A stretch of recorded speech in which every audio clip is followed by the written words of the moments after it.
So give me just a second. And if you have the ability to cameras on for our team, that would be amazing. I know Alicia is driving, Leah is at a conference, so. Okay, all right. We are live on YouTube. So KitKat and team, whenever you're ready, we'll be Awesome. Perfect. I'm gonna let everyone in. Hello, everyone. Happy Saturday. How are y'all doing today? Where are you coming in from? Let us know in the chats. In the meantime, let's say hi to some folks. Shane, I swear, I always love seeing you on here. How's it going? What are you listening to right now? Hey, I'm pretty good. I'm listening to Jeanine Smith's indie project, CTV3. I really love it. Yeah. Yes, Jeanine Smith has just been killing it. And for those who don't know Shane is an incredible rapper based in New York, so make sure to give him some love. Good morning, Jukebox. What's up? Do you want to introduce yourself? Yeah, hi, my name is Juke, and yeah, that's me. I'm a human being. I don't know, what should I say? I'm Tell us, music. what are you listening to right now? Okay, what I'm listening to right now, Shaka Khan. I'm going back like to the 2000, like Nelly. I'm listening to Nelly. Jamiroquai. What else? I don't really know that much. I would say Finesse Media playlist. That's pretty good on Spotify. I'm like going through that one. And you're the MVP, I swear. Shout out to you. Yeah, Jamiroquai, come on. But other than that, I would say Whitney Houston. Crazy enough, like Celine Dion as well. I don't know why. Celine has those vocals. Crazy. No, just like, I don't know, even independent artists. Yeah, just listening to music, really going through. I'm listening to a lot of like SoundCloud. I'm just like going on SoundCloud and just listening to random artists. Like on Spotify, I'm just like adding to my list, but like on SoundCloud, there are so many different independent artists as well. And they're just like popping up every day, really, or every week. So yeah, that's what I do. Very, very cool. We're super happy to have you back on. I'll go with Chuefeng. We'll see you again soon. I see Dashune Fields in the room. Do you want to introduce yourself? Where are you from? What do you do in the industry? And what are you listening to right now? I'm sorry, you was breaking up a little bit. All good. Good morning. Who are you? What do you do? Where are you from? My name is Dashune. I'm really just here for support, and I'm from Mississippi.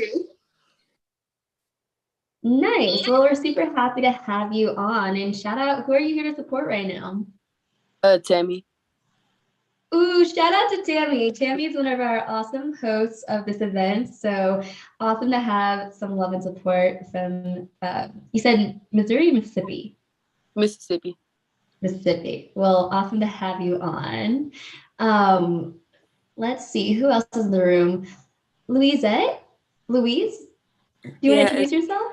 It's Lisette. Hi, everyone. My name is Lisette. I'm from the UK, and I'm just here to get more insight and info on how to get into songwriting and like how to get better at it. So yeah, thank you. Nice. Well, we're super happy to have you on. Is this one of your first times being at a Finesse Media event? I was in the session last week where we were talking about marketing and A&R, and this is my second session. So yeah.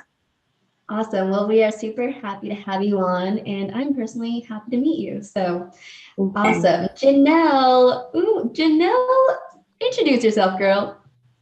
Hey, y'all. So I'm Janel. I am a singer, songwriter, musician.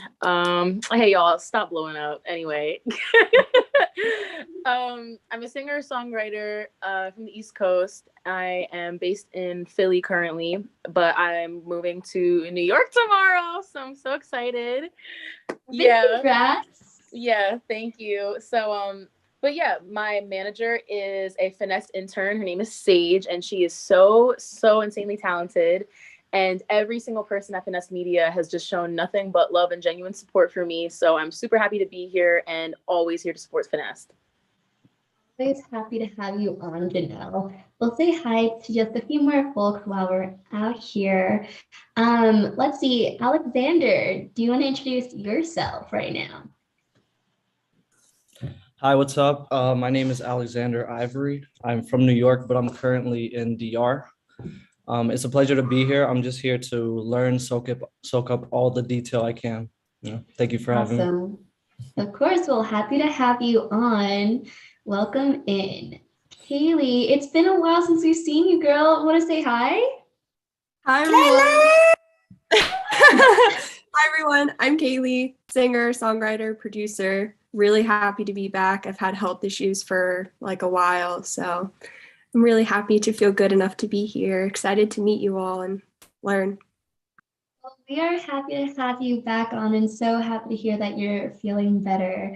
We're going to call in a few more people. Let's see. Supin Luther, I've been chatting with you in the DMs. Can you unmute yourself and say hi to everyone? Introduce yourself a little bit. Hi there. I can't come off get on my, can you hear me? Yeah, we can hear you. Okay, cool. Well, sorry about that. Yeah, we've been chatting and thanks for all the great information. I've joined a few of the Finesse Media calls and I've just always learned something, and that's what I'm here today, is to just learn something from your wonderful group. So thanks for having me. Oh, and I'm a singer-songwriter, producer from Southern California. Nice. As someone from Southern California as well, we're happy to have you on bright and early. All right. Happy Saturday. Happy. Cool. Let's see. We'll say hi to just a few more folks. I see Root Shaviro in the chat. Are you able to unmute yourself? Say hi to everyone. All good. All good. Let's see. Albert, we've also been chatting. Okay, Root, hey, what's up? Oh no, well, all good. You can introduce yourself in the chat. Albert, how are you? Are you able to unmute yourself? Say hi to everyone. Hi, everybody. How's everybody doing today? Great Saturday morning. Hope all is well. Hope everyone's staying healthy. I'm Albert Clerge. I'm currently working as an audio engineer / assistant studio manager at Invite Only Studios. We get a lot of celebrities. The other day we were just working with French Montana. I'm also an artist, producer, songwriter, based in New York City. My brand is called NYM. It stands for New York Minute. And yeah, we make a lot of great music, pop music, anything to vibe to. And I'm just looking forward to meeting everybody here at Finesse. I've been to a couple of the events, and the ones that that was based out in Brooklyn the other day, which was a phenomenal event for the ladies. Shout out to the ladies. And yeah, I'm just looking to soak in and connect. And if anybody want to reach out, I'm here. I'm on the contact list. New York Minute is such an amazing, love all the music coming out. So super happy to have you on as always. We'll say hi to one last lucky person. Let's see, a little bit of a drum roll from myself. Shoni, do you want to introduce yourself? Are you able to unmute yourself? Say hi to everyone right now. Sorry, I was eating. But hi, everybody. Hi, everybody. I'm based in New York as well. I'm a singer, songwriter, artist, audio engineer. And I love it here. I'm always attending these events. I love meeting everybody. I didn't know there was an event in Brooklyn, though. I'm kind of sad about that. But I'll definitely make sure that I'll be at the next one. That's okay, Shani. That was it was an Amethyst Finesse event. Oh, okay. But we'll let you know. We'll let all of you know if there's a Finesse Media event, just Finesse Media in Brooklyn. Okay, got it. All right. So super happy seeing everyone. Happy Saturday. I'm going to pass the mic over to our lovely hosts for today, Miss Mia and Tammy. Where are you both? Hello, hello. Hello. All right. Just making sure. Can you hear me okay? Yeah, we can hear you. Okay, great. So good morning, good afternoon. Hello, hello, hello, everyone.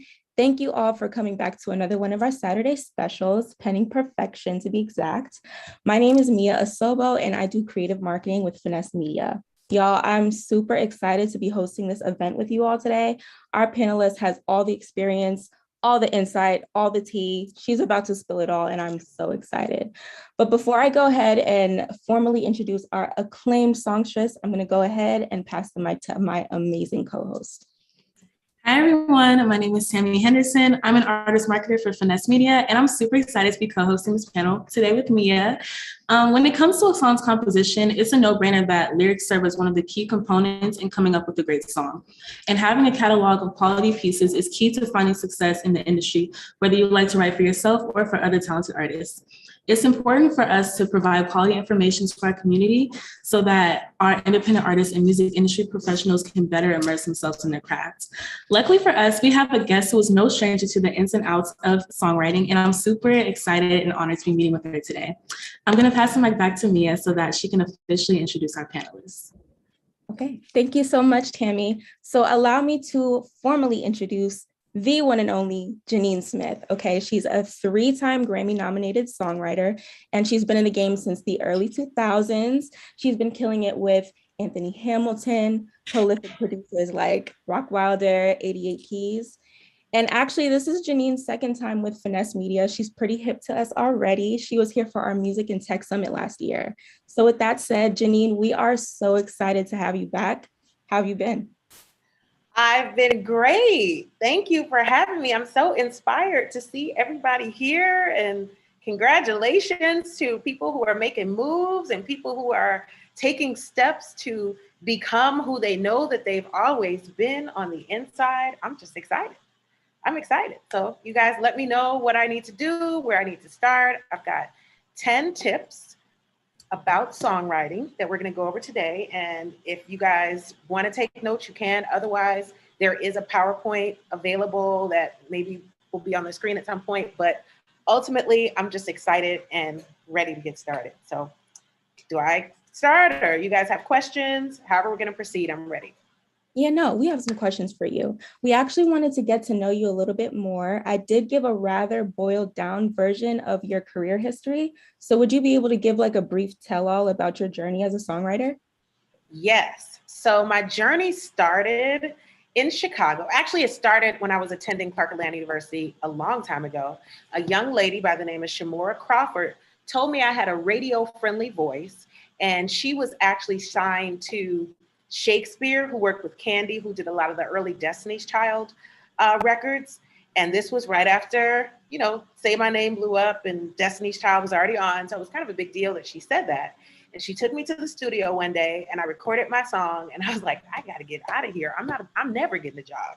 So then I ended up going back to Chicago, singing with bands. And, you know, we did a lot in the band, but I wanted more. So one day, one of my friends said, hey, you sound like you could be like right next to Mary J. Blige. Let's go to New York. Let's go get you to sing, not New York, Philly, to sing at the 5 spot. So I went to the 5 spot and I was going to sing in the open mic, but the last slot got taken by none other than Jasmine Sullivan. Of course, I'm going to get out of the way for her because she's Jasmine Sullivan. She wasn't Jasmine Sullivan at the time, but she was still Jasmine Sullivan. So I went outside and I started singing on an ice cream truck. And this guy walked up to me and said, hey, I love your voice. I want to put you on my album. I have a record deal. I was like, okay. And that turned out to be Anthony Hamilton. So from there, I ended up moving to New York and writing with some of everybody, 88 Keys, who was signed to Daniel Glogauer at the time, and Fury, Rottweiler, both Troy Taylors from the character, both Troys from the character. There's a Troy Taylor and there's another Troy, worked with them. Did work with, it's too many people to name. But basically that moment changed my life. And from that moment on, I was introduced to, Full Force. It was just overwhelming. And I was very, very young. So I was like, wow, this is really cool. So Anthony's album ended up getting nominated for Best Contemporary R&B Album, and that's how I ended up Grammy nominated. There were other nominations with that album. They didn't necessarily pertain to my song, but I mean, it counts. So that's how I got the title of Grammy nominated. I also, that album also went platinum. And I was also the winner of the Abe Allman Award for Excellence in Songwriting with BMI and the Songwriters Hall of Fame. I've been signed technically 3 times. The most recent one is with the Rosemont Music Group, who is signed. We have distribution through The Orchard, which is a Sony company. And I've had hundreds of TV placements, a couple film placements. I've toured, Australia, New Zealand, Tasmania, the West Coast, and like the Denver area, the Colorado area. So I've had extensive experience in every area of the music business. I've sang background. I think I sang background for Stevie Wonder one time, Faith Evans, this wonderful singer in Chicago named Teresa Griffin, and a couple other people. And I spent a lot of time going to studios and recording songs that didn't necessarily come out. Sang hooks for rappers. I just had a placement on AZ's new album, the song Conversations with God, that features Idris Elba. I wrote that. And it's just been a wonderful, wonderful, taxing, and very emotionally expensive journey. And I wouldn't trade it for anything. And I'm going to keep going. So hope that answers your question. And I can answer more if that wraps it up for you. It definitely did. Y'all, we didn't lie when she said she had a resume on her, okay? Right. Like, oh my God. So considering everything that you just said, right? What would you say, if you had to choose like 2 of your favorite projects, what would you say those 2 are? My favorite project would be my own. I was working with Jesse Shatkin, Jesse Belief Shatkin. He did Sia's Chandelier and like Kelly Clarkson, like a whole bunch of hits. And this was before any of that. We were just in New York. I was walking from Washington Heights to Harlem every day to record. So if anybody lives in New York, you know, I was in the best shape of my life. Starving, getting 2 hours worth of exercise a day. It was great. So that was really the most memorable time because I was so green. I didn't know anything. I didn't have any social skills. I didn't understand the industry. I just knew that I had a passion and I wanted to do something about it. My second favorite was working on this song called California with the legendary Poindexter family. And they are responsible for, if you ever heard that song, A Thin Line Between Love and Hate, they wrote that and basically hundreds of other songs that other people have sampled, including Jay-Z, 50 Cent, Kanye West. It was such a rich experience, and getting their classic vibe. The guy who played the song, rest in peace, Mike, he was who got called in after Jimi Hendrix died to finish up Jimi Hendrix's last album. So just having experiences with people where, yeah, all of that is great, but it doesn't matter. In this moment, we're locked in this musical moment. We're coming up with lyrics. We're staying up all night. We're having the time of our life because before we opened our mouth, none of this existed. So we actually created something and that wasn't there before. And that's like a feeling that I can't even describe. It's like the best feeling in the world. Oh my God. Yes, I'm loving the passion that you're giving right now. And definitely wanted to shout out to CAU because I go there currently. So, I had to throw that in there real quick. Find a wear, make one, or y'all coach her for service now. Both. Yes, ma'am. Find a wear, make one. That's right. Yes. So most, if not all of us are here trying to pimp perfection, of course, and not everyone here has the same level of experiences. So can you briefly tell us about the typical formatting of a song and the significance of each part? Yes. So the format of what I like to call the 3 minutes and some change pop song is you want a 4-bar intro, okay? You want a 4-bar intro. You want an 8-bar verse. And let's go back to the 4-bar intro before I get into 8-bar verse. The 4-bar intro means that you need to be greeting your listeners within the first 20 seconds of the song.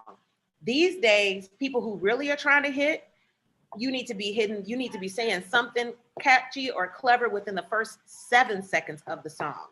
A lot of times people do something different, and that's okay. But if you're a new artist and you're trying to get people's attention, you need to be in their face immediately. Immediately, okay?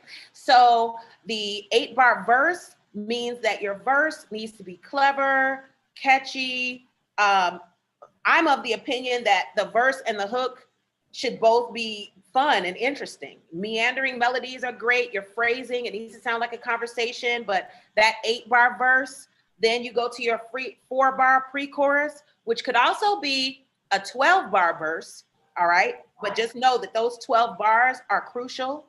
Then you go to your 8-bar chorus, and that just means that you sing the hook one time and then you repeat it.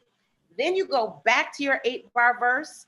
Then you do your 4-bar pre-chorus, then your 8-bar verse, then your 8-bar bridge and your 4-bar pre-chorus. You may have a 4-bar vamp, and vamp just means, you know, a part of the song where you might be talking, or there might be another part that's not exactly like the bridge, but it may repeat 1 second of the bridge. And then you go to your 8-bar chorus and the song should be over.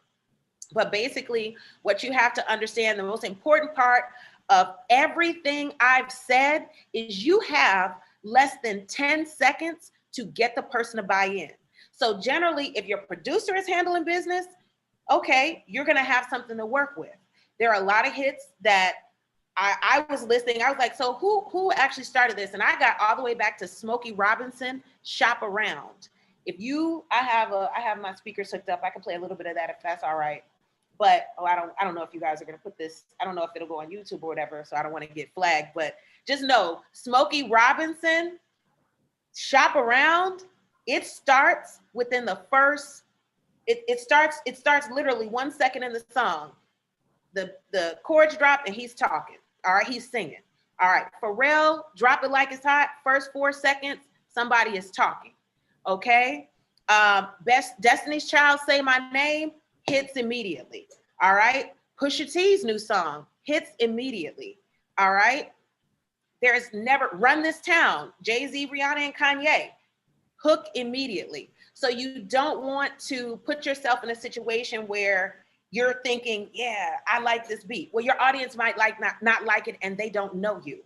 So you wanna make sure that you get that understanding. If I don't say anything else, even if you mess up the rest of the song, the way TikTok is right now, you could get on with just that.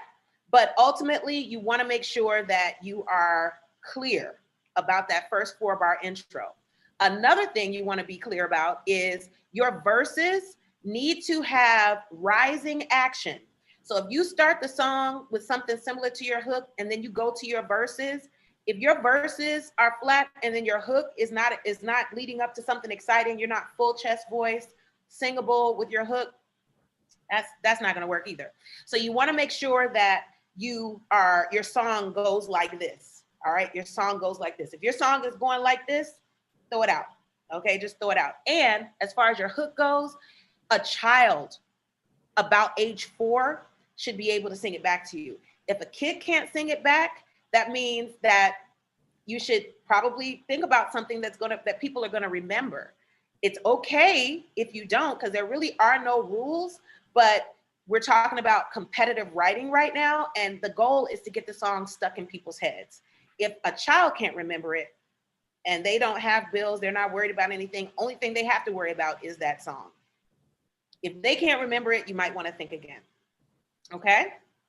That's a really good note, because a lot of children, yeah, if they're singing it, most definitely, probably everybody else is going to sing it. So love that. I like how you broke down like the parts of the song, but now I want to know, what are some key songwriting strategies that are part of your toolbox? Well, my first songwriting strategy is to not judge anything that comes out of my pen. If I am writing, I am vulnerable. I am talking about things that may embarrass me. Like the song that I have my single out now, out on Spotify, called Baby Ain't Over. It's the radio edit. I was talking about being in love with a guy who did not know that we were in a relationship. I was literally spilling my guts and I was hurt. I was hurt because he kept inviting me out, and then there would be another girl there and I'd be ready to punch everybody in the face. But how could I be upset if he didn't even know we went together? Yeah, he's just saying, hey, all my friends come out. So I kept going through that, and I used that confused, ridiculous energy to say, okay, yeah, I'm 20 and I'm upset. So it happened because I was willing to be vulnerable. All right. So my biggest tip is vulnerability. Talk about how you really, really feel and make it clever and make it fly. Another thing I live by and I stand by, and I hope everybody over here is above 18, but listen, when you listen to a song, people are either supposed to want to be you or sleep with you. When you're an artist, people either need to want to be you or sleep with you. So I'm not gonna write anything that I don't think people are gonna relate to in some way, all right? They're gonna wanna own it or be it, but either way it goes, there's a part of me that is gunning for a certain reaction. My pen is here to kill you. I mean it, I'm here to kill you. So that's how you have to think. You have to think like a killer. You have to have that killer instinct. It's like, okay, so I'm going in and I got my verse and I got my intro. And sometimes the intro is the last thing I do because I really want to see what the rest of the vibe of the song is. So I just go with it. But the goal of songwriting should be to slay your audience. So they're like, I don't know how to feel. I'm feeling something. If you're not feeling anything, they're not either. I generally try to write until I burst into tears or fall out or something like that. So that's how I feel about it. Got you. Jeanine, you're such a great pep talker. Honestly, like I'm so ready to like write some things down, honestly. But I wanted to open up the conversation a little bit more about networking as it pertains to being a songwriter. So when it's time to collaborate on lyrics, how do you determine who you want to work with? Like, what are some things that you typically keep in mind? Well, at this stage in the game, I work with the people who I am on my team. Okay. Now, when I was back in the beginning, back in the day, it was all about who calls and asks you to write. Okay, you need to make sure that as a songwriter, you are going to those BMI, ASCAP, and CSAC writing workshops. Anything that they're having that says songwriters come network, show up. That's how I got the Songwriters Abe Allman Award. That's how I got placements my most recent placement was because I was showing up to those events. But most of the time, you know, collaborations happen with people that know and like you, that have heard your music, that you met out. And this time in your 20s, really any age, but anytime you get around other creatives, you want to make sure that you're sharing your SoundCloud links, you're listening to other people's links, and you're making calls and inviting people, because you never know what can come out of it. But basically, collaboration was really about building relationships. One thing you're going to understand about this business is it's all about relationships. And basically, the people that you meet within that first year, that's your umbrella. Basically, that's going to be your umbrella. That some part of that is going to cover you for the rest of your career. Now, people break up and it's like, oh, I'm not talking to this person anymore. You'll talk again. All right, everybody's gonna be cool again. It's really hard to try to do something because you have to understand the odds of this. When you get in the music business and anything you do is recognized, it's like you have been drafted into the NBA or something. The odds are terrible, all right? But if you get in, you've got something. If you're around people who are players, you've got something. Don't forget that. And don't forget to look around, because you're not the only person who's got something. There are a lot of people that come through that get drafted too. So respect everybody's craft, respect everybody's gift, and understand that we're all here to win. So if I'm winning, I'm going to cheer you on when you're winning. And if I'm losing and you're winning, I'm still going to cheer you on, because everybody can win. There's different winning seasons. And as long as you believe in yourself, anything is possible. Anything. Right. And, you know, I really liked what you said about like building relationships, especially networking across, especially because as creatives, you know, we're inherently entrepreneurs. So with that said, as more opportunities arise, it kind of takes away from our craft as songwriters. And it comes to that time where we need to build a team and delegate responsibilities. So we're just wondering, what does your team look like and how did everything come to be? Okay, so in the beginning, my team was my friend who helped me get where I was going. My team was Anthony, who had the record deal and the connects that took me everywhere I needed to go. People who I'm still like, that time was so pivotal because I'm still eating off of that time. Those doors that opened never closed, and I'm still getting checks from, I've been getting checks this whole time. So that was really the initial team. Over the years, my team has changed. When I was signed to a label, that was my team. And that consisted of my A&R and another label owner, and then producers. Right now, currently, my team is Rosemont Music Group. That would be Lionel Rosemont, Boogie Black, and the other label artists on the label. And then I have a publicist named Lori Verdot, and I get my producers from various places. So I don't really have a team producer. I'm looking to bring one on, and I should have one within the next few months. But ultimately, that's your team. Whoever is promoting you, whoever is boosting you and has shown an interest in working with you, if they're qualified, work with them. So I would say right now my team is about three people, KK, Boogie, and Lori, and myself. Okay. And guys, just so you know, Abby did drop the contact sheet. She'll be dropping it consistently throughout this event. So make sure you drop your information so that you can potentially build your team today. So I heard you say that you were still getting paid from a placement that you have with Anthony Hamilton. So, but also the industry could be pretty shicey when it comes to artists getting paid. So I'm wondering, how can we be thorough and make sure that our payments are getting fulfilled? Well, the first thing I have to tell you is you get paid according to who the artist is signed to.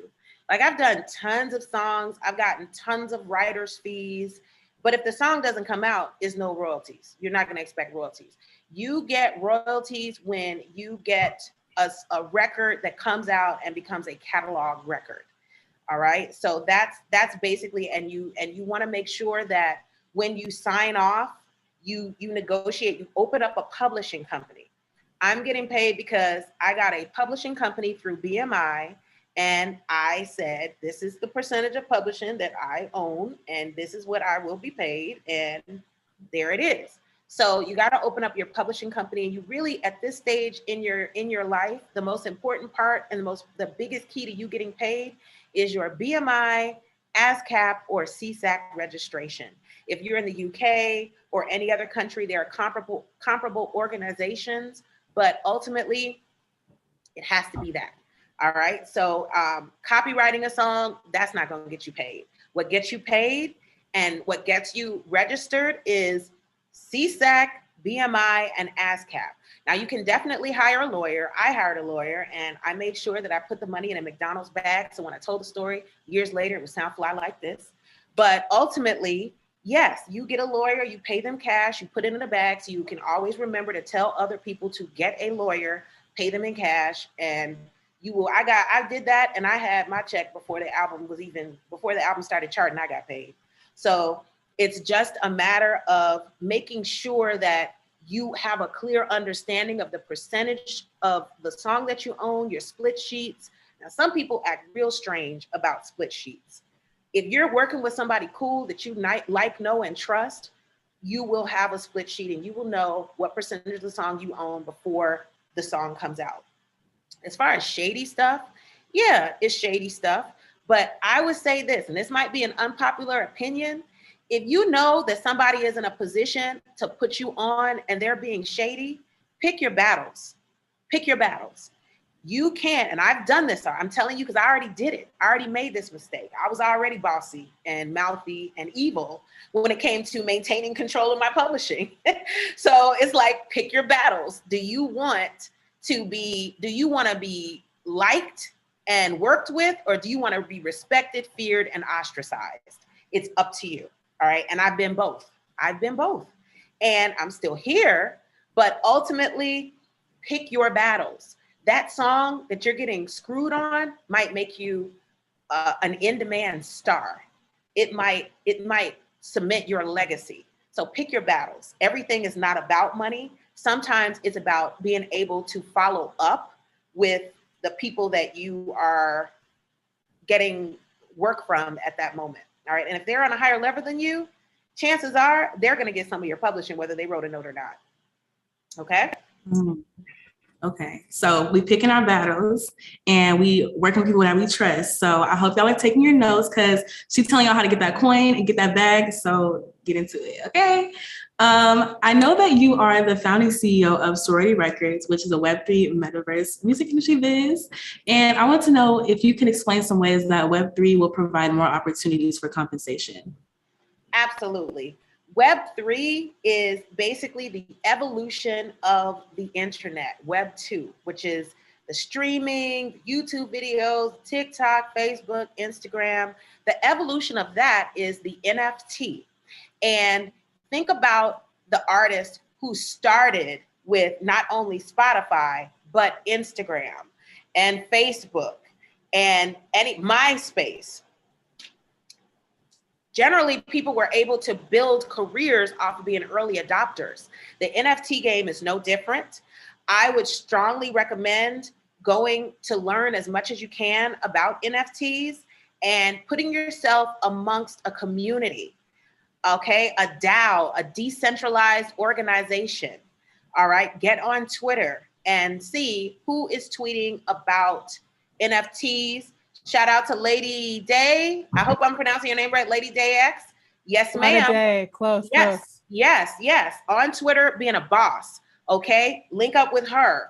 I'm affiliated with DAO Records. That's a Web3 and bittrees.org. We're all on Twitter sharing information, inviting people to conferences. There's a performance space. If anybody's looking to set up a show in the metaverse, there is a performance space at bittrees.xyz, where we have been having DAO drops for months, performances for months. So the key here is being an early adopter and understanding that we are a part of something that basically doesn't exist yet. So if you get there first, you get there first. The future belongs to those who get there first, okay?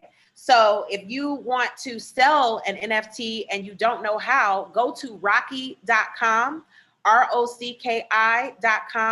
They have an artist fund that will basically give you the money to mint your NFTs.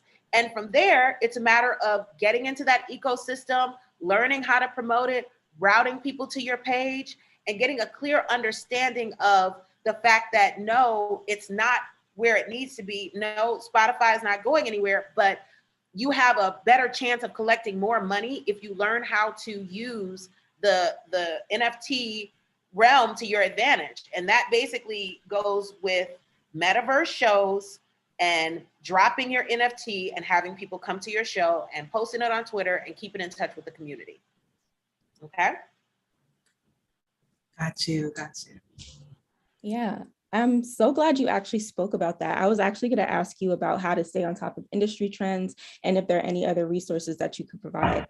But for my next question, though, speaking a little bit more into the entrepreneurial aspects of songwriting, you know, the music business, there's a lot of great things that come out of it, good music, good business ideas, but oftentimes good things fall into the hands of people with sticky fingers. And we spoke about it a little bit before, but do you have any key strategies or methods that you use to make sure that your songs and your business ideas don't fall into the wrong hands? Is there anything that we can like latch on to right now?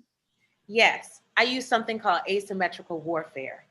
Asymmetrical warfare means that you make what you're doing so expensive, so complicated, so difficult, and so time consuming that if somebody tries to duplicate it, they will go broke or have a nervous breakdown trying to do it.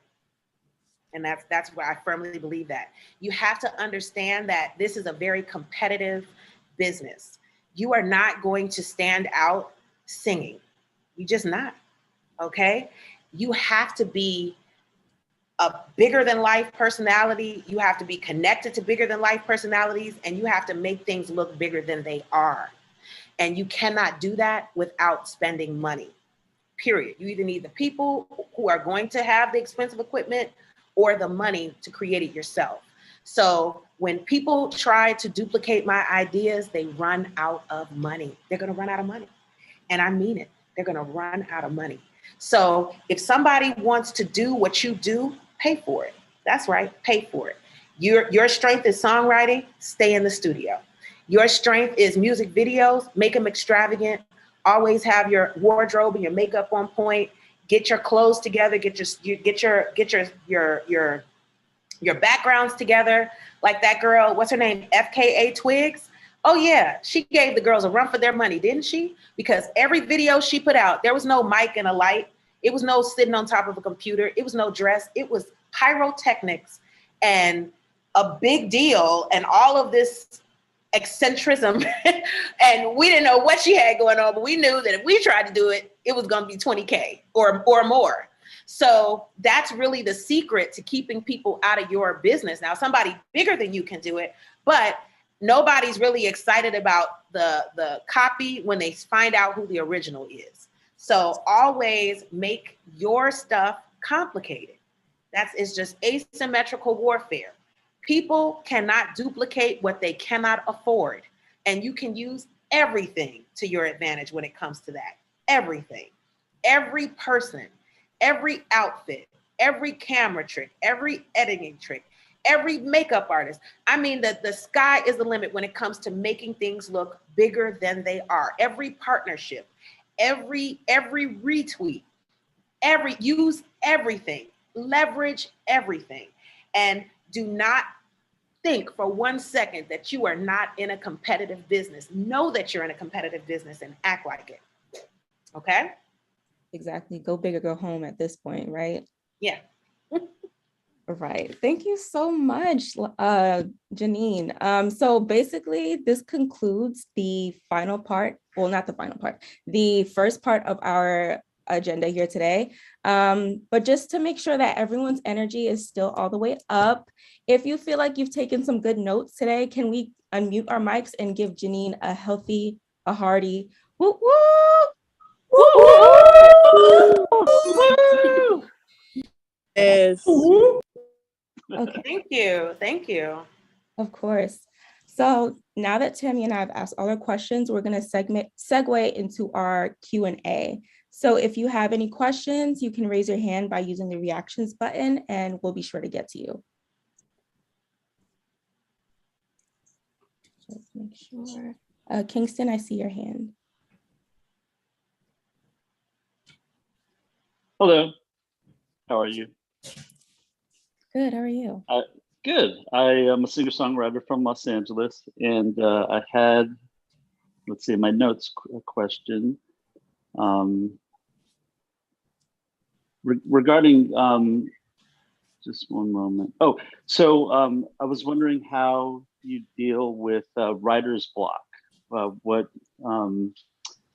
and also to generate ideas. I'm always interested in knowing what other songwriters do to combat writer's block and to come up with more song ideas. Okay. Well, what I do for writer's block is I just take a break and I go live. I go get into some trouble. Good trouble, bad trouble. I just get in trouble. And I also watch movies. If your life isn't exciting at the moment, go watch a movie. Go see who's having some drama. And if you can relate to it, take on their energy and write about it, or at the very least, use some of the phrases or terms that they use in the movie to prompt your writing. But ultimately, writer's block just means that you need to do a little bit more living so you can get something out, okay? You're only gonna get out of yourself what you put in. So if you've only been sitting there looking at the wall, unless you're gonna write a song about sitting there looking at the wall in your notebook, you need to go for a walk, you need to call somebody, you need to pick a fight with your significant other. You need to do something to that. Picking the fights though, that's one of my favorites. Pick a fight. But that you gotta get your emotions turned up. You gotta turn up, okay? Sometimes you may move around, shake, whatever you need to do, but ultimately it's about going and experiencing life and bringing that back to your music. Do you ever say, hey, it's for art, don't take it so personal? No, I say everything crazy. I don't tell them. I want them to be upset so I can use what they said in the record. I want to take the whole scenario so they don't know. They just know, wow, you really gonna go in like that over this? Okay, yes, I am. So it's a matter of just being authentic and living in the moment. Don't explain yourself. Just do it. Just go crazy. Thank you. And thank you for your time.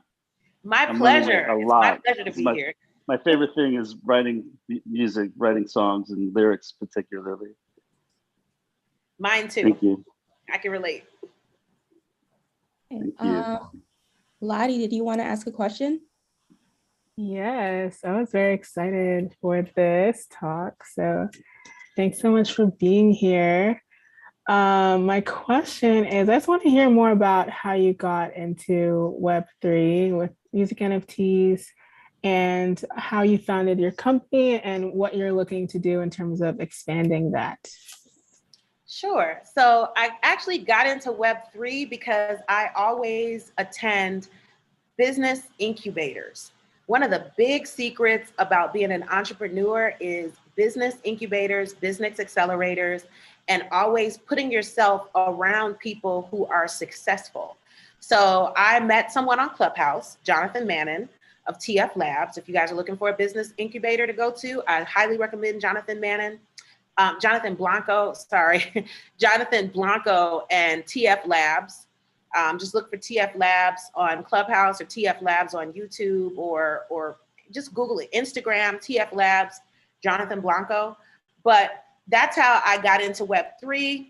And I met Jonathan Heinlein and he had BitTrees and I became an advisor for BitTrees and he introduced me to other people in the space. And that's basically how it happened. I found it. So basically, if you're on Clubhouse, if you're on any of these networks, I don't even know the name of all of them, Stereo, but if you're in these rooms talking, attend the things that people invite you to, because that is your ticket into the circle.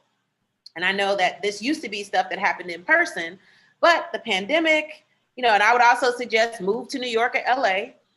Just do it. You got to make that move at some point in your career. You can always leave. I left, but my connects are still there. I still go there for things. And yes, at some point you do have to do your time in New York or Los Angeles or Atlanta, whichever one you can find the in.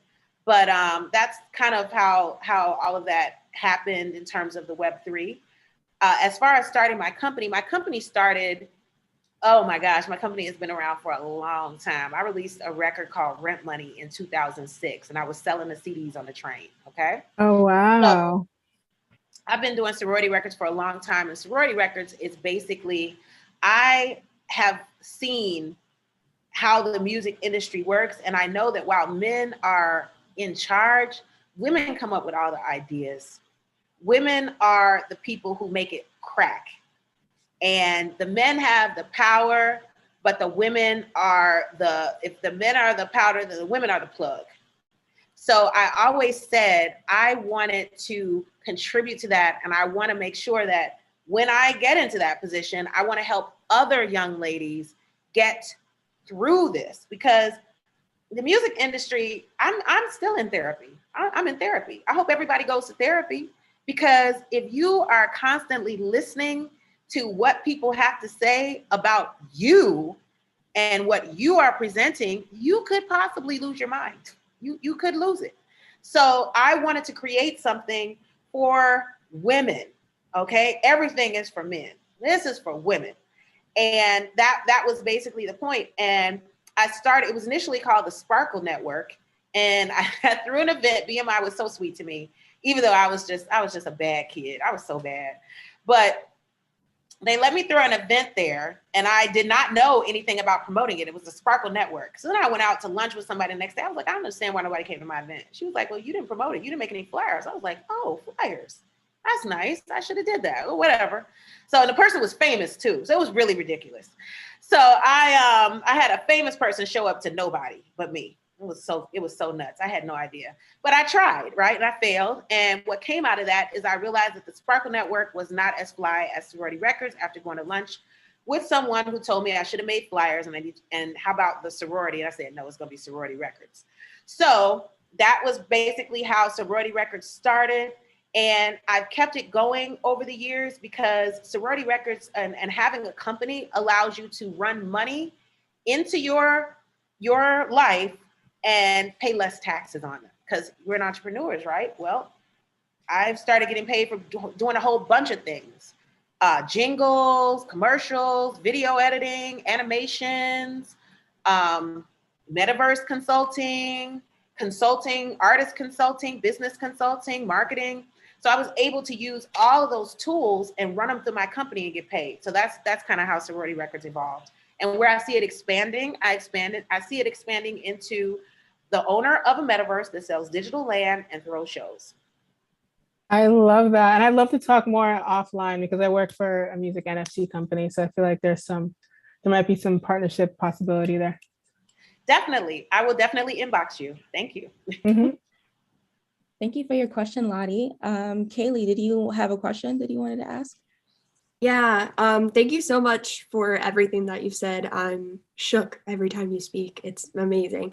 But I'm very inspired by fado, which is like Portuguese music. It's traditional. It's very grieving or intense storytelling. And with that, obviously comes a lot of like imagery and metaphors and similes. And I just wanted to know what your tips are for kind of making those bigger than life comparisons when it comes to lyrics. Get a thesaurus or use the thesaurus. Like rhyming words is huge because if you think about songs, basically people use the same 200 words over and over again.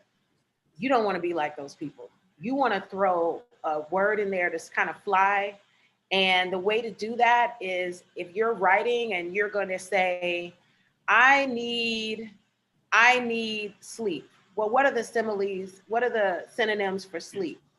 Or I'm looking to be shy. Well, what are the synonyms for shy? You always want to don't be afraid to use the rhyming words dictionary and your thesaurus and go through your lyrics and see, okay, is there an opportunity to grow this lyric? Can it be flyer? Can it be slicker? Can I say something that people don't normally say and still be relatable? And the answer to that is 100% of the time, yes. So the biggest thing I would say for the phrasing and bigger than life records is your thesaurus and your rhyming words online. And you could just use your computer, you don't even have to get the book, it's free and you make that happen. And they'll usually come up with whole lists of words. You can go through every single one and then you can find the synonyms of the synonyms and you will never run out of words. Thank you. You're welcome. Of course. I'm going to bring the mic to Mariama. Let me know if I pronounce your name incorrectly. Hi, it's Mariama, but it's no problem. I'm used to all sorts of pronunciations of my name. It's a West African name. I'm from Berlin. I'm actually, thank you for Kayla for reaching out to invite me to this event. I'm super, super happy to attend. Thank you so much. And I have one question because I'm a singer-songwriter and I'm also starting my own label. So that what you said about starting your label, I 100% felt that. It's also, I start my label to reach out what I've learned, and transfer what I've learned to other women of color who in a predominantly white society really have to struggle to be seen and heard, and especially like in Germany, But my question is, so I'm very much like telling my own stories, and I'm also interested in writing for other artists that I, like maybe artists that have a great voice, but not necessarily songs. And since I always come from my own experience, I'm kind of interested in how do you like shift when you write for somebody else? Like how do you approach writing for somebody else? Very good question. Well, what I do is I go in the studio with that artist. So a lot of times, some of my best songs have been with people that I know for real, and we'll be on the phone, we'll be talking. And I'll be like, oh, really? Oh, so he did that, huh? All right, we're gonna air him out. Or, oh, you're in love. Okay, well, we're gonna talk about that. Oh, you're tired. You want more money. Okay, we can talk about that. So it's really getting in the space of the artist. If you're doing it remotely, my suggestion would definitely be to study that artist in terms of their Instagram, their social media. What do they present? Who is this person? What do they believe in? Because I did have some themes, universal themes that I wanted to share with you guys about, that's a very good question here, about like, how do you relate to people? You want to choose timelessness. So the universal themes, human-centered themes, love, pain, joy, sex, money, family, business, or spirituality. If you're talking about those things and you're writing for a human, one of those things is going to resonate. All right. And a lot of times artists are looking for, when an artist steps out and they say they need songwriters, artists are looking for basically songs that appeal to the masses. What does everybody feel? So if you are trying to write for someone, my advice would be, don't make a song about a beeper. You don't have those anymore. I'm sure that was before you guys were born. But like, don't be writing about things that don't exist anymore. Like, make sure that you're using timeless themes about universal human experiences, so that no matter who hears the record, they're like, oh, I felt that. I felt that pain. I felt that love. And that'll kind of get you through if you're not going to get in the studio with the person to find out implicitly what's going on in their life. Thank you so much. My pleasure. My pleasure. Of course. And Jan, did you want to unmute yourself and ask your question? Also, correct me if I pronounced your name incorrectly. No, that's exactly how you pronounce it, actually. So great. I wanted to know more about Jeanine.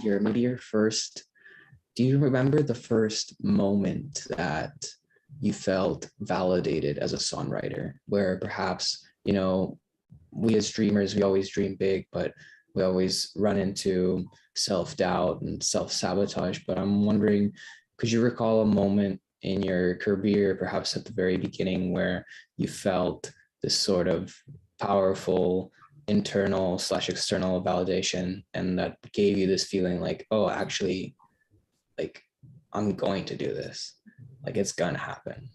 Okay, well, the first one was that moment when I was in college and that girl Shamora said, you have a radio-friendly voice.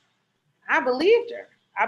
And then I guess the other moments would be when I would go to the BMI songwriting meetings and I would play my music. And I remember playing the song that I had called By Myself, and people cried. And I was like, word, y'all crying? Okay.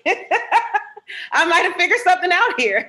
So that kind of worked for me. And then, those times when I'm by myself and it's just me and my music, and I know that I have given up everything that is in the way of music. I have starved, I have slept on floors, I have fallen out with people, I've lost, I've gained, I've won.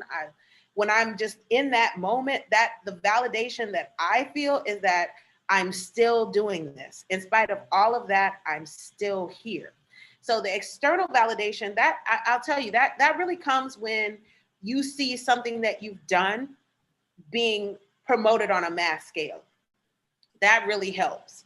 But I can't say that that's the only way it happens. So that's why I strongly recommend that you as an artist, if you're looking for validation, go to your performance rights organization. They can help you. They can nominate you for the award that I ended up getting, the Abe Allman Songwriters Award, and they give you some money with that too, so you can pay your rent for a little while you are starving and figuring things out. But ultimately, the biggest source of external validation at this stage in the game is BMI, CSAC, and ASCAP. All right. That's where you're going to get the most of your validation, because there you'll be among your peers and they can say, wow, or throw tomatoes at you, or let you know, or say, oh, that sounds really good. I want you to come over here and I want you to meet Bow-Legged Lou. Or that's great. Come on, we're gonna be down at Sound on Sound. Come on to the studio tonight. Those are the moments that validate you, because you know that you're in the game. And that's the thing about the music industry. Some people, it may take years to get a hit. It may take years to get some credentials, but you're there.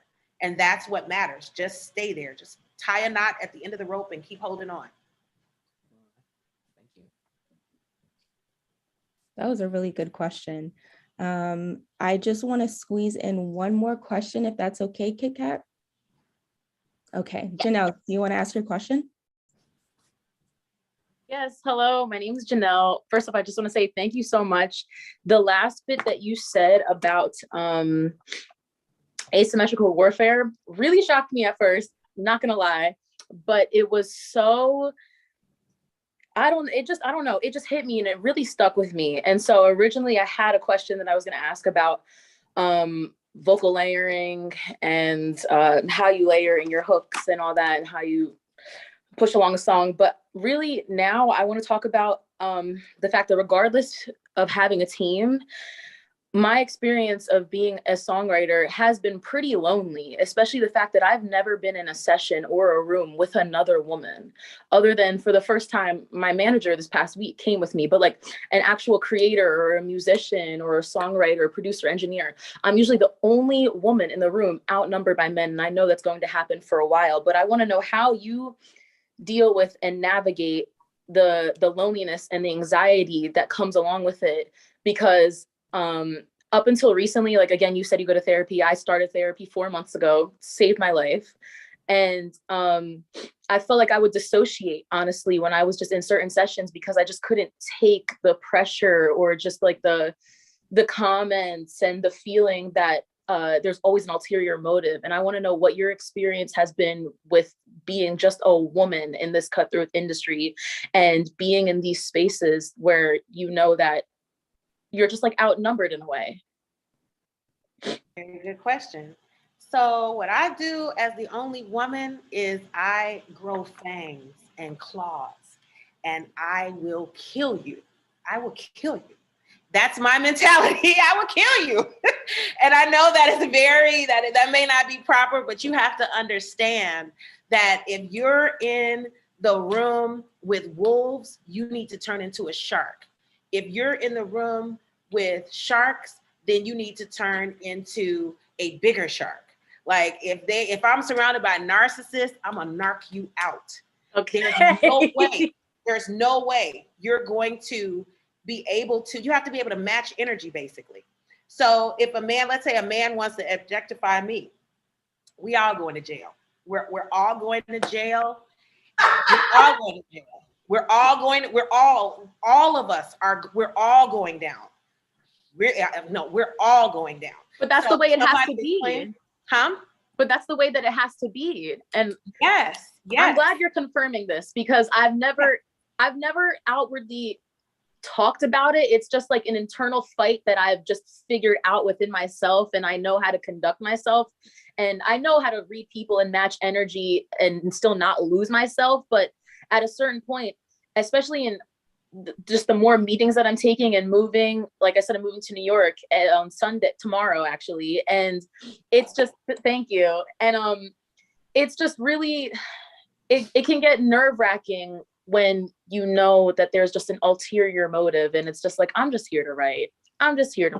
Like, That's fine. Those ulterior motives are great. And you are going to have to learn how to keep a lot of that stuff to yourself. Like the thing about being a woman in the music business is you have to understand that this is the wild, wild west. We don't have an HR department. We don't have a higher authority under, I mean, we could tell God, but that's about it. But there's nobody that's going to come in and check this ruthless individual that's trying to bargain with their body part that nobody even wants. All right. Nobody's going to check them. You have to be self-regulated and you can't be afraid to say no. Like no is one of my favorite words. Okay. I could tell some stories that'll make everybody's hair stand on their head, but it's like, why? I'm still here. That person is nowhere around me. And the industry is bigger than this one incident. And it's bigger than this one goofy joker who needs to use their equipment to make somebody like them because they know good and well that if it wasn't for this equipment and it wasn't for their title and it wasn't for the fact that they were on, nobody would be checking for them. They're a lame in and out of time, and they will always be a lame. They'll be a Grammy nominated lame, a sorry bitch. Sorry for cursing, but you know what I'm saying? Like that's just what it is. Like if you are slow and don't nobody want you, that's not going to change because you sat behind a keyboard and had a couple hits. Yeah, so it's not going to change. So you have to really have a mentality that is unbreakable. You got to get your jabs and your insults together. You got to be able to play, and you cannot be afraid to hurt somebody's feelings because they don't care about hurting yours. And oftentimes you'll find that people have big platforms. They want to hurt you publicly. Don't pay attention to it. Continue to ignore them. Give them a narcissist. The way to deal with a narcissist is a gray rock. No emotion, no response. I didn't see it. I don't care. Because they can't make you care. They can't make you care about them. They can try to make you do things that you can say no to, but the one thing they can never do is make you give a fuck about them. And they should feel like, wow, this person, they don't give a blank about me. And that needs to be true in your heart. It needs to be true. I don't give an F. We will all die tonight. Let's do it. And they'll leave you alone. They'll leave you alone. Thank you so much. I absolutely love just your aura and your personality. And like the last bit that you said before you went into this open-ended asking Q&A just really stuck with me. And I had to talk to you about that. So thank you so much. And I would love to connect and just keep talking more after this. Please do. My pleasure. Thank you. All right. Oh my God. I love your energy. Like you got me motivated. I'm gonna go write me a little song because yes, thank you for that. Thank you so much for answering everybody's questions. And thank you guys for your questions. If you have any more or didn't get the chance to ask, Jeanine's information is in the contact sheet. I'm sure like you can reach out or if you want to get your questions answered. So yeah, we about to switch gears and go into our listening party, which is my favorite part of our events. And so basically we're just doing this so that our audience can get some new music that they want to listen to and support other independent artists, and also for our independent artists to get some feedback so you know how to better your craft. And so, yeah, let's get right into it. First up, we have Janel, who was just talking. Do you want to introduce yourself, your song real quick? Have anything to say? Wow, the butterflies in my stomach. Okay. So my name is Janel. I am a singer, songwriter, pianist, all-around creative musician. And this song, I was gonna submit something that was released, but actually with my manager there Tuesday, I just wrote and recorded the song Tuesday night with my producer. And he made the beat for me and just wanted to show me for a couple of days. And it moved me. I wrote the song like 20 minutes, but yeah, it's just, I was in the mood about remembering just a time before this guy and I that I was involved with before we hated each other, and just like remembering good days. And this is what that's about. And really, since it's unreleased, I'm just looking for any kind of feedback that you may have, any notes. I'm always down to take constructive criticism. So yeah, it's called Way Back. Hey, we're pulling that up real quick.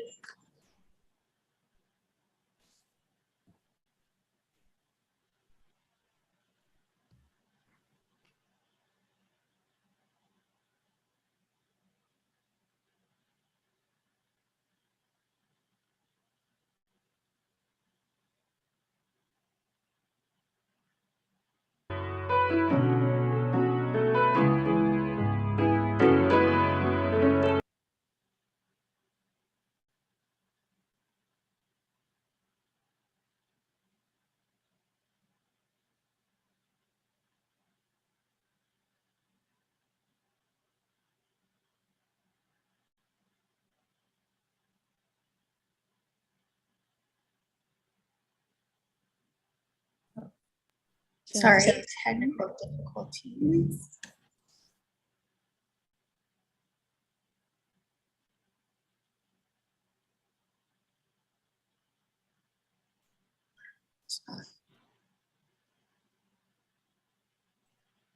Jordan, why don't I play this one? I've got y'all. Cool. Thank you.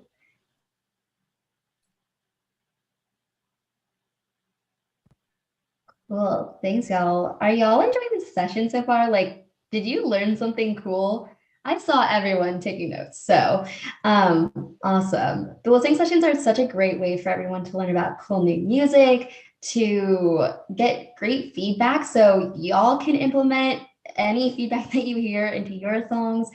And as a self-claimed professional fangirl, this is such a fun way for me to just be an even further fangirl for all of you. So here we go, Janelle. Give us one more second to get this up. Awesome.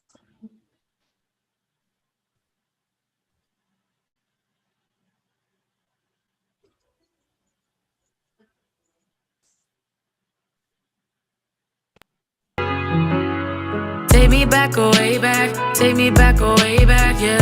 I wanna go, I wanna go. Take me back, away back, take me back, away back, yeah. I wanna go, I wanna go. Up there with the stars, be right where you are. See you in 3D, it's always so easy when I'm laid up in your arms, far away from home. Nothing gets inside our space. Another life, I wanna go to another life. Way back before we dated, a time before we hated each other. Oh, thinking back on days when we used to kick it. Staring in a daze, I'm reminiscing about better times. You're the music that used to feed me, and when it's all said and done, I'm living in my head. Take me back, away back, take me back, away back, yeah. I wanna go, I wanna go. Take me back, away back, take me back, away back, yeah. I wanna go, I wanna go. Why you stop it? Okay. Y'all, it comes with the job. It comes with the job. I know. All right, Jeanine, what did you think? Well, I think the song was catchy. I like the melody, and I think it's a good song. I think it's a good song. Do you have any feedback for her or any like constructive criticism? So the one criticism I would have is I feel like the hook could have been a little bit more concise and defined. And the way you would define your hook is you want to make sure that I know that the bridge is going, the verse is going from verse to hook. Okay. So I did not know, I was like, okay, so is the hook starting now? Or is this a stream of consciousness record? Because sometimes you just have a stream of consciousness record. But I would say if there was one thing I would critique, I would say the hook needs to be clear that the hook is coming in. All right. However you want to do it, how you do it. And you asked about vocal layering. I do think that you did a great job with the layering that I did here. And I do 5 stacks of everything, in case you were wondering. 5 stacks of everything. Okay, including the lead vocal. And I just turned 4 of them down and 1 of them up to give it a little bit extra girth. But it's definitely in a tone that would sound good live.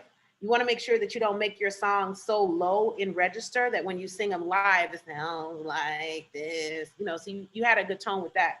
But I would definitely say your hook needs to stand out a little bit more. Okay, thank you so much. I appreciate that feedback. My pleasure. Great, thank you guys. I hope that was helpful for you, Janelle. And next up we have J Soul, and I believe Lottie wrote this song. So Lottie, do you want to put a little input on it?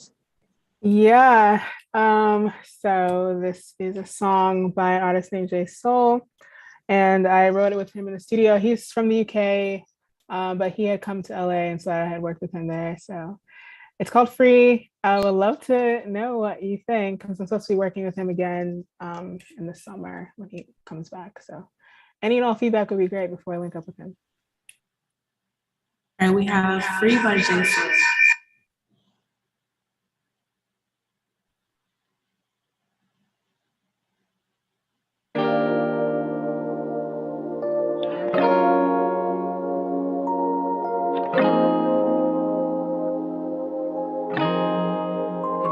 If there's a chance that I can crash, then press restart on my heart, yeah. Before I fall apart in my darkest hour, will you lend your hand or just let me crash land? Yeah, I just wanna be free.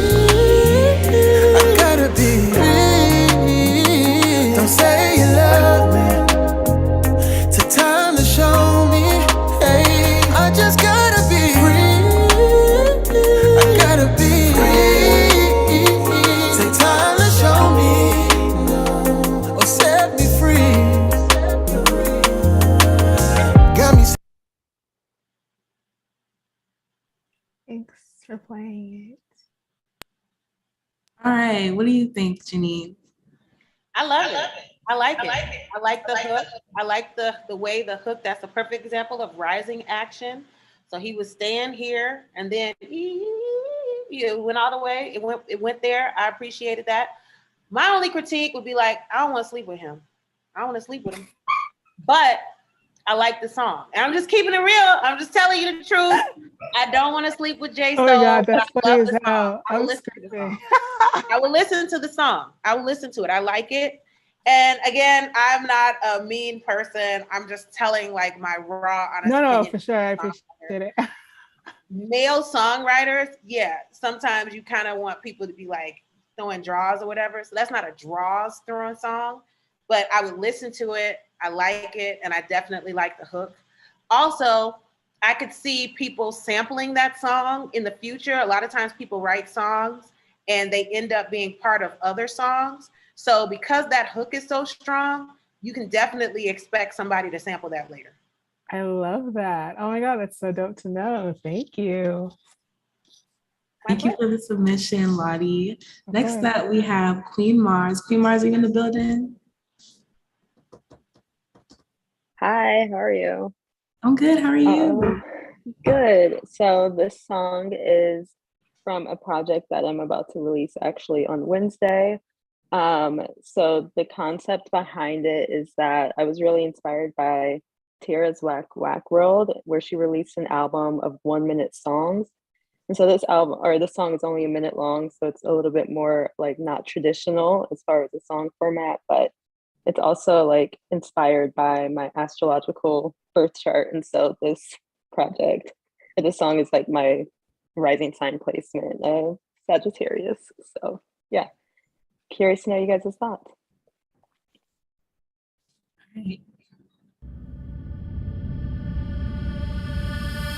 I wasn't finished when you cut me off mid-sentence. So I do, you think I'd listen to you now? Yeah, my bite is vicious, but my words are like the venom you might ignore, but you'll feel them in about an hour.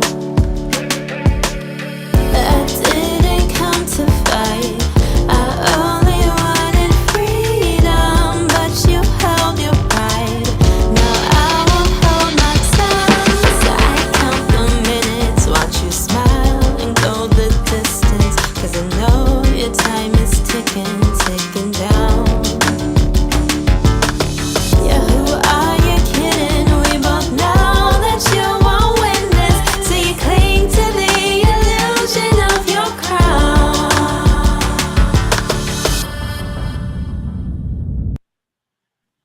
Nah, you Okay. ate that up. You ate that. What do you think, Jeanine? I thought it was fly. I thought it was a great vibe. I cannot sing a hook back, but maybe it's not a hook. I cannot sing any of it back. But I thought the vibe was fly. I thought that the beat was fly. I think that the concept that you described is fly. And there's a market for everything. Now, I wouldn't classify this as mainstream, but everybody is not a mainstream person. Everybody's goal is not the same. So it served the purpose that you set out to serve, and I thought it was fly. I enjoyed what I heard. Thank you, appreciate it. Thank you for your submission. Next up we have Kingston. Kingston, do you want to introduce your song?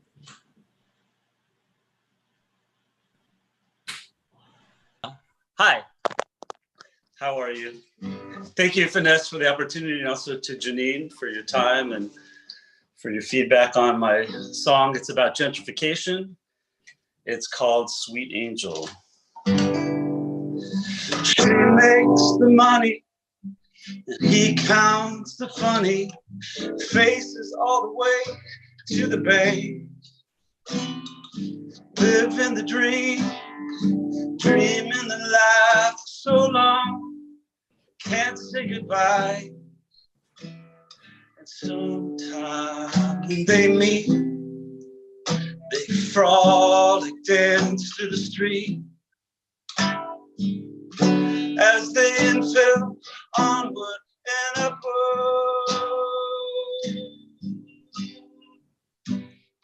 Treat your sweet angel, whisper wisdom, secrets from heaven. They'll keep on gentrifying.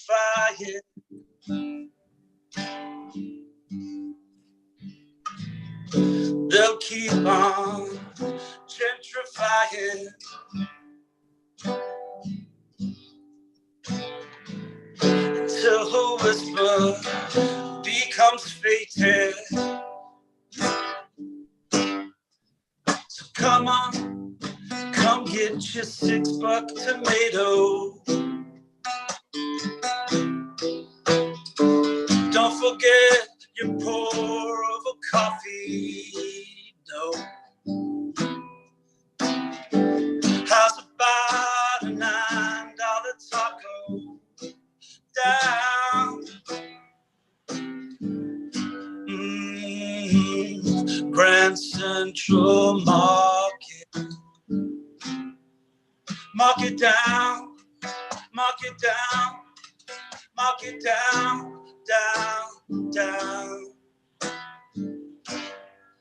Mark it down, mark it down.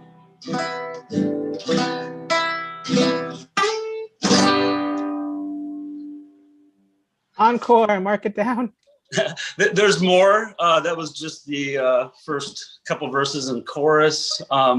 And that I'm working on this is my debut single, and my buddy Paolo is producing it, and I'm hoping I'm gonna drop that soon. I also booked some time at the studio next month to have it videotaped, or you don't say tape anymore, have it videoed and also mixed, and I'm looking forward to that, and that'll be promoting the release. And I'm all about live, and I need to get this stuff produced so I can get it up on the streamings. Thank you, Kingston. Do you have any feedback, Jeanine? I felt like that was very sincere. It definitely came through that this is something that's very real to you. I remember the $9 taco and the $6 tomato. That was kind of fly. That was very fly, because those prices are insane. A $9 taco, a $6 tomato, it's really crazy. So I thought it was very passionate and sincere. I mean, my critique would be definitely record it and get your pocket together. Like the whole thing about words, there's not only rhythm in the track, there's rhythm in the words. So one thing I learned at CAU, your words, people need to be able to nod their head to your words too. So keep going. I think that has a lot of potential, especially for sync licensing, because a lot of movies are featuring scenes of gentrification or a passionate time in someone's life where they're like, wow, this taco is $9. So yeah, thought it was great. Thank you so much, Jeanine. Appreciate that. Thank you for your submission. Next up, we have Chuefeng. Chuefeng, where are you, girl? Hi, can y'all hear me? Yes. Okay. So I'm a little under the weather, so I sound gross, but my name is Chuefeng. I use she, her, and hers pronouns. I'm an openly queer transgender singer-songwriter based in the Twin Cities in Minnesota. And this song is called Nyuam. And it's really interesting because it took me like 6-7 months to write and produce. I don't claim being a producer though, that's not my forte. I dabble, but I don't do it seriously. And this actually comes out this month. It comes out on April 18th. So feedback wise, I'm just looking for like moving forward, what can I improve? The song itself is half in English and half in Hmong, which is my first language. Because I realized that was something that like we're not seeing in the Western audience. And it actually incorporates like traditional Asian instruments. And it's about coming out. And it's about like, how do you navigate your culture and your history and your identity, right? And who you are today. And it's about reclaiming language and it's about validating yourself. So yeah, I'm really nervous though, because everybody's music has been so good so far. So I hope y'all like it. You're good. Don't cry, don't cry.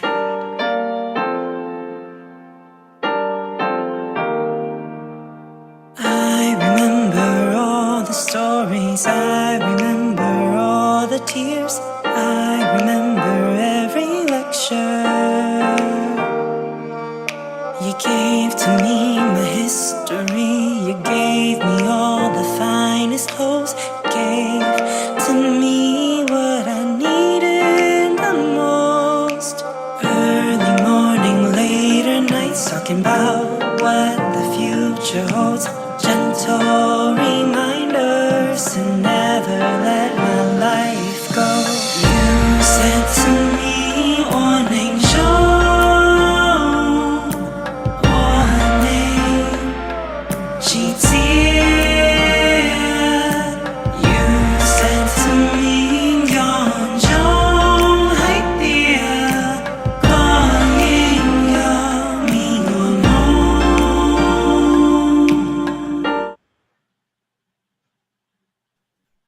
Okay, what did you think, Jeanine? I thought it was beautiful. It was a very beautiful record, a beautiful arrangement. I see you greeted your audience within the first 20 seconds. Really looks like you got to the audience within the first 10 seconds, and that was a good thing. I enjoyed hearing the hook in a different language. That was very clever and interesting. So you could use the song for a variety of moments. I saw somebody said Disney sounding. It absolutely sounds like something that could be used for Disney. And I would definitely encourage you to blast it out. It sounds great. Definitely, you know, put yourself in a position to get that song licensed, sync licensing. I think that would be good for the record. As far as the verse, I think it was very, very much heartfelt. Although I cannot remember the words, that's okay. I'm just saying it was heartfelt. I felt the emotion. You said don't cry. So I felt like there was a lot of emotion there. And only thing I would recommend is make sure that you have a 4-year-old or some child sing your hooks and sing them back. Thank you. Thank you all so much. I hope that was helpful, Chuefeng. I know we're about to run a little bit over time. We just have one more song. We're going to be playing a song by Adele Burt. I hope I didn't butcher your name. Are you here? Of course not. I mean, it was pretty close. It's Adelbert Clerge. But you guys could all just call me Adele. I also go by AC for short. So, but I actually sent 2 submissions. Which one did you receive? Kit Kat, which one did we receive? Because I'm also working on a solo project. Yep. All right. So this is my solo project that I'm. Can you hear me? Yeah. Yeah. Yeah. Appreciate I'm that. going to try and stop the share and send this over to someone else. Yeah, But no problem. keep introducing the song. So if you guys know me by now, I work as a dual project with my twin brother, the NYM project, New York Minute project. We already have like at least 13 songs out. You guys get a chance. My IG is NYM_music_ on IG. That's pretty much everything on Twitter. This track I actually recently worked on with a good engineer of mine. You know, I usually songwrite everything. I songwrite all my music. My brother has a lot of lyricist abilities, so he does more of like the hip hop scenes with our brand. But this song is called the Rhythm and Vybes. You know, this song actually, my solo project is more pertaining towards, you know, everybody have like, you know, their kind of their dark phase that they go through in a sense of, you know, partying and, you know, situations like that. But this is more, you know, I like to storytell. So I like to tell a story in my music and my experiences. So this is like just an experience, pretty much like a dark party experience. But, you know, it was fun at the time. But, you know, as you grow older and wiser, you know, you start, you know, reinventing yourself. I hope you guys enjoy. All right, Kit Kat, we ready? Jordan is bringing up the song for me because my Zoom almost crashed while doing that. Oh, okay. Okay, cool, got you.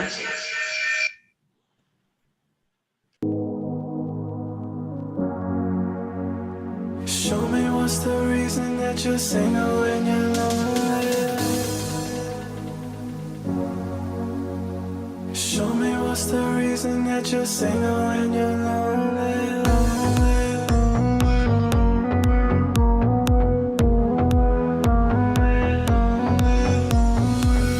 Heavy up in this club. You told me that you want me to stay.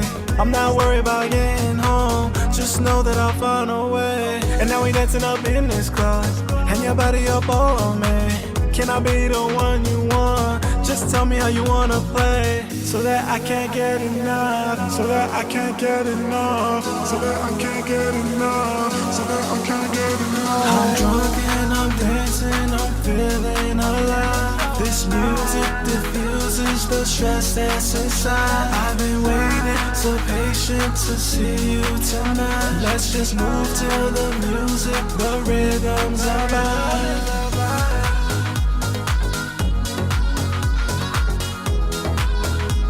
The rhythms are right. All right, what are we thinking, Jeanine? I'm thinking that would pass the sleep with him test. That would pass that. Girls will like that because he's like, tell me why you're single and lonely. So he started the song fast and he said something that a woman would say, oh yeah, it would start a conversation. So he got the conversation right. He got the phrasing right. It definitely sounded like a party song. I could see the whole, I don't know what the kid's name is, Jason Derulo situation going there. So I definitely think he should keep going. You know, the auto-tune was heavy-handed, but you know, that's what it is. That's what's the vibe here. But overall, good job.